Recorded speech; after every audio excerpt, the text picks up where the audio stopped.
Hello बच्चों, let's start this question. So this question says, can a quantity have units but still be dimensionless? क्या ये possible है कि किसी quantity के पास यूनिट्स हैं लेकिन वो डायमेंशनलेस है? तो देखिए, अब हम इस क्वेश्चन को स्टार्ट करते हैं। तो देखिए, इस क्वेश्चन का जो आपका की कॉन्सेप्ट है, ये क्वेश्चन आपका क्या है, डायमेंशन एनालिसिस पर बेस्ड है। We can write down the key concept of this problem is dimensional analysis. ठीक है, ये आपका डायमेंशनल एनालिसिस पर बेस्ड क्वेश्चन है। तो चलिए अब हम इस क्वेश्चन को स्टार्ट करते हैं।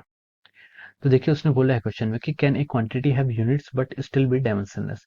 तो इसका आंसर है यस। ठीक है, ऐसी क्वांटिटीज है, और ऐसी क्वांटिटी के जो एग्जांपल है वो आपका क्या है, एंगल है। ठीक है, एंगल, एंगल ही एक ऐसी क्वांटिटी है। ठीक है, तो देखिए, जैसे एंगल हम डिफाइन करते हैं आपका एंगल जैसे आपका होता है आपका थीटा इज इक्वल टू, आप जैसे यहाँ पर एंगल डिफाइन करते हैं किसी आर्क के लिए, किसी सेक्टर के लिए, थीटा होता है आपका L divide by R. L क्या होती है आपकी, आर्क डिवाइड बाई रेडियस। ठीक है, तो देखिए, ये भी लेंथ की डायमेंशन है, ये भी आर लेंथ की डायमेंशन है, तो लेंथ से लेंथ की डायमेंशन आपकी कट जाती है, इसकी आ जाती है 1। तो हम बोल सकते हैं कि इसकी डायमेंशन क्या आ गई है, ये आपकी डायमेंशन लेस हो गई है। तो यहाँ से हम बोल सकते हैं कि एंगल क्या हो गया आपका, डायमेंशन लेस हो गया है। ठीक है, this is dimension less, but still the angle की यूनिट्स तो होती है, एंगल की यूनिट होती है। ठीक है, जितने भी हम ट्रिग्नोमेट्रिक फार्मूला में यूज करते हैं वो एंगल की यूनिट क्या होती है आपकी, रेडियंस होती है। ठीक है, जिसको हम सी से डिनोट करते हैं। ठीक है, रेडियन या रेडियंस। ठीक है, तो दिस इज द एग्जांपल। ठीक है, तो ये एक ऐसा एग्जांपल है जिसपे क्या है आपकी इसके पास क्वांटिटी की यूनिट है, रेडियन क्या है इसकी, ये आपकी यूनिट है रेडियंस,